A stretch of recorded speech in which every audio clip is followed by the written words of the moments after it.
Hello everyone, this is Megha Sharma. Welcome to Omega tech ed. आज के video में हम डिस्कस करेंगे interpolation, interpolating continuous data. Interpolating continuous data. A continuous field is a type of geographic data where values change gradually over space without abrupt jumps. Continuous data में जो interpolation होता है वो कॉम्प्लेक्स होता है कंपेयर टू डिस्क्रीट डेटा, क्योंकि यहाँ पे जो वैल्यूज होती हैं वो कंटिन्यूस होती हैं। कंटिन्यू का मतलब है कि वैल्यू जो होंगी वो स्मूथली चेंज होंगी, उनमें जो चेंजेस होगा वो ग्रेजुअली होगा, जैसे कि elevation, temperature. Continuous fields are usually represented as rasters, but another option is using isolines. तो जो कंटिन्यूस फील्ड्स होती हैं उनको हम रास्टर से रिप्रेजेंट करते हैं, और अनदर ऑप्शन इसके लिए है आइसोलाइंस, मतलब कि counter lines that connect points of equal value. Techniques for representing continuous fields. First है ट्रेंड सरफेस फिटिंग, जिसमें हम रिग्रेशन का यूज करते हैं। तो सबसे पहले हम रिग्रेशन के कंसेप्ट को समझेंगे। Regression use to understand relationship between two variables.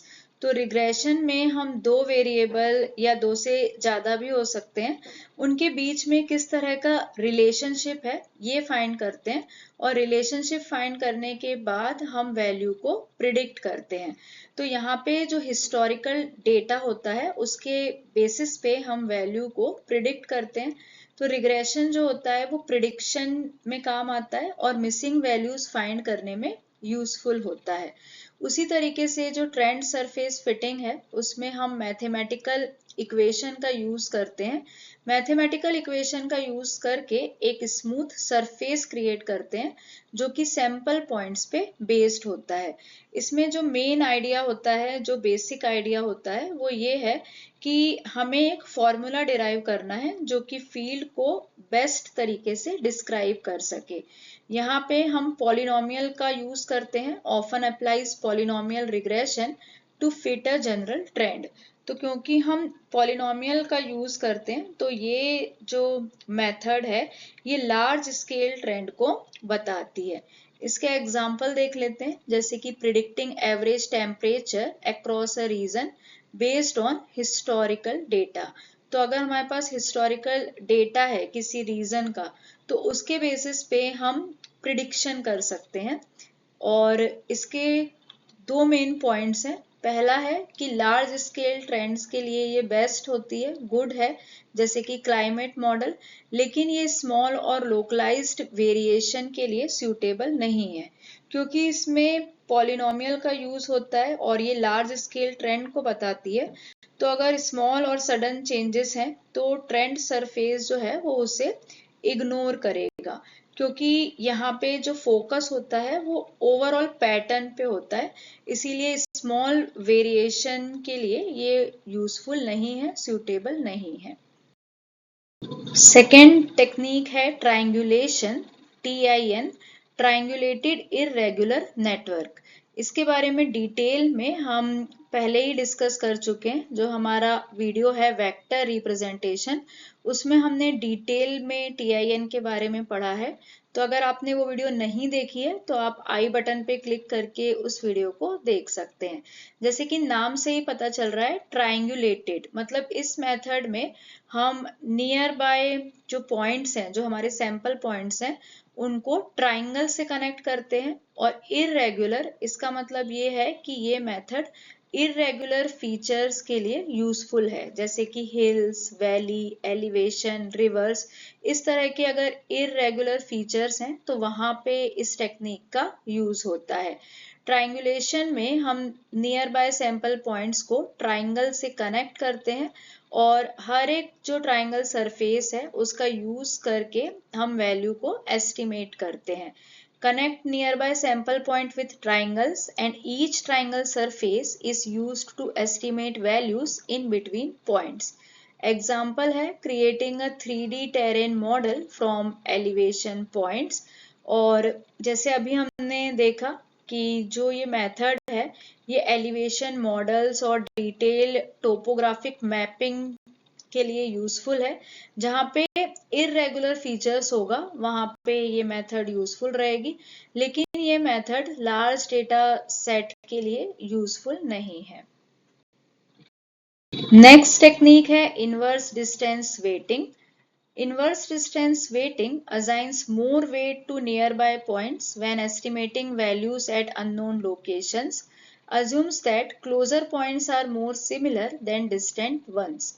Inverse distance waiting में जो मेन आइडिया है, जो मेन कंसेप्ट है, वो ये है कि जो नियर बाय पॉइंट्स हैं उनको मोर वेट असाइन किया जाता है, उनका वेट ज्यादा होता है और उसकी हेल्प से अननोन लोकेशंस की जो वैल्यू है वो एस्टिमेट की जाती है। यहाँ पे बेसिक आइडिया ये है कि जो क्लोजर पॉइंट्स रहेंगे वो मोर सिमिलर रहेंगे, एक जैसे रहेंगे कंपेयर टू डिस्टेंट वंस। तो जो पॉइंट नियर बाय है, जो पॉइंट क्लोज है, उनको हाई वेट असाइन किया जाता है और जो पॉइंट दूर है, जो पॉइंट फार अवे हैं, उनको लो वेट असाइन किया जाता है। तो यहाँ पे ऐसे माना जाता है कि जो नियर बाय पॉइंट्स हैं वो सिमिलर रहेंगे जो वैल्यू हमें फाइंड करनी है। फॉर एग्जाम्पल, जैसे अगर हमें किसी प्लेस का टेम्परेचर गैस करना है तो हम उसके नियर बाय प्लेस का टेम्परेचर देखेंगे।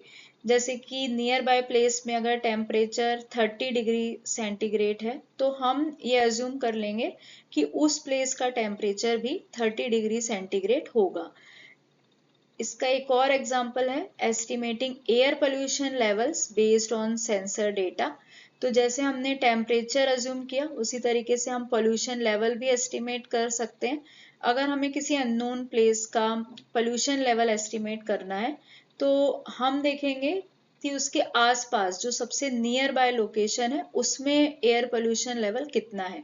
जितना उस एरिया का एयर पोल्यूशन लेवल होगा उतना ही हम अज्यूम करेंगे कि जो हमें फाइंड करना है उस एरिया का एयर पोल्यूशन लेवल भी उतना ही है। ये जो मेथड है ये सूटेबल है ग्रेजुअल चेंजेस के लिए, जैसे कि टेम्परेचर, पोल्यूशन, जहाँ पे चेंजेस ग्रेजुअली हो रहे हैं वहां पे ये मेथड सूटेबल है। लेकिन ये मेथड सूटेबल नहीं है जहाँ पे सडन वैल्यू जंप्स हो रही है। जहाँ पे सडन वैल्यूज जंप होंगी उस केस में उस एरिया के लिए ये मेथड सूटेबल नहीं है। लास्ट और सबसे इम्पॉर्टेंट टेक्निक है क्रिगिंग, जो कि एडवांस्ड जियो स्टैटिस्टिक्स टेक्निक है। इस मेथड में हम सिर्फ डिस्टेंस को ही नहीं कंसीडर करते बल्कि डिस्टेंस के साथ साथ हम स्पाशियल पैटर्न को भी यूज करते हैं। इसके पहले जो हमने मेथड डिस्कस की थी IDW, उसमें हम सिर्फ डिस्टेंस देख रहे थे, मतलब हम देख रहे थे कि कौन से पॉइंट्स नियर बाय हैं, उनको हम ज्यादा वेटेज दे रहे थे। तो यहाँ पे हम डिस्टेंस के साथ साथ रिलेशनशिप भी देखते हैं, स्पाशियल पैटर्न को भी यूज करते हैं। Kriging uses spatial autocorrelation to estimate unknown points, not just distance based, also considers data pattern and relationships। तो इस मेथड में हम डिस्टेंस के साथ साथ डेटा पैटर्न्स एंड रिलेशनशिप को भी कंसीडर करते हैं। एग्जाम्पल है mapping soil moisture variations across a firm. ये मेथड यूजफुल है प्रिसाइज प्रिडिक्शन के लिए, ये एडवांस मेथड है, लेकिन सिंपल और स्मॉल डेटाबेस के लिए ये यूजफुल नहीं है क्योंकि इसके लिए कॉम्प्लेक्स कैलकुलेशन की रिक्वायरमेंट है। तो जो हमारा सिंपल और स्मॉल डेटा सेट है उसमें हम इतने कैलकुलेशन नहीं करेंगे क्योंकि ये जो टेक्निक है, ये जो मेथड है, ये कॉम्प्लेक्स मेथड है। इसे हम एक एग्जाम्पल से समझेंगे। सपोज हमारे पास 3 स्टेशंस हैं A, B, C और उनका टेम्परेचर दिया हुआ है 20 degree centigrade, 19 degree centigrade and 18 degree centigrade. तो क्रिगिंग जो है वो सिर्फ डिस्टेंस को ही नोटिस नहीं करेगा बल्कि वो एक पैटर्न भी नोटिस करेगा कि हर 1 किलोमीटर बाद जो टेम्परेचर है वो 1 डिग्री ड्रॉप होता जा रहा है। तो यहाँ पे डिस्टेंस भी देखा जाता है और जो पैटर्न है वो भी देखा जाता है। तो क्रिगिंग जो होगा वो डिस्टेंस और पैटर्न दोनों के बेसिस पे डेटा को प्रिडिक्ट करेगा और ये भी बताएगा कि वो कितना कॉन्फिडेंट है। Kriging uses both the distance and the pattern to smartly predict the unknown value. जैसे कि suppose 19.2 डिग्री सेंटीग्रेड उसने predict किया है, तो ये भी बताएगा कि वो वैल्यू कितनी, उस वैल्यू पे वो कितना कॉन्फिडेंट है.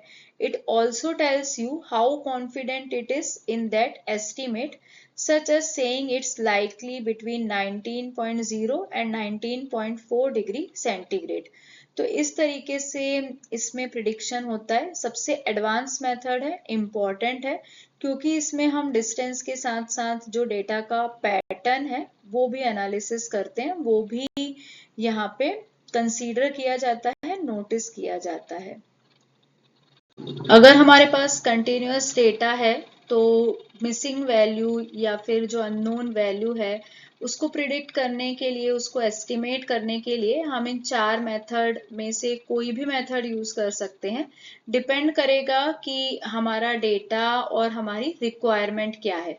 जैसे कि फर्स्ट मेथड है ट्रेंड सरफेस मेथड. ये बेस्ट है लार्ज स्केल पैटर्न के लिए. अगर हमारे पास हिस्टोरिकल डेटा है और एक ट्रेंड है तो हम इस मेथड का यूज कर सकते हैं, लेकिन लोकल वेरिएशन या स्मॉल चेंजेस के लिए ये मेथड सूटेबल नहीं है. सेकेंड मेथड है ट्रायंगुलेशन TIN, जो कि इरेगुलर सरफेस के लिए बेस्ट होती है, जैसे कि एलिवेशन 3D मॉडल्स, लेकिन इसका लिमिटेशन है कि ये कंप्यूटेशनली हैवी है. Third method IDW inverse distance waiting, ये ग्रेजुअल चेंजेस के लिए सूटेबल है, जैसे कि अगर हमें पोल्यूशन एस्टिमेट करना है या टेम्परेचर एस्टिमेट करना है तो उसके लिए ये बेस्ट है, लेकिन ये शार्प चेंजेस के लिए सूटेबल नहीं है. लास्ट मेथड जो कि सबसे इम्पॉर्टेंट मेथड है क्रिगिंग, इसकी एक्यूरेसी सबसे हाई होती है. इसकी हेल्प से हम बेटर प्रिडिक्शन कर सकते हैं, लेकिन इसका लिमिटेशन यही है कि ये कॉम्प्लेक्स है और इसके लिए एक्सपर्टीज की रिक्वायरमेंट होती है. Thank you so much for watching till here. अगर आपको वीडियो यूजफुल और इंफॉर्मेटिव लगी है तो प्लीज वीडियो को लाइक करें, ज्यादा से ज्यादा शेयर करें, और अगर आपने अब तक चैनल को सब्सक्राइब नहीं किया है तो चैनल को सब्सक्राइब करें और वीडियो की सबसे पहले नोटिफिकेशन के लिए बेल आइकन प्रेस करें.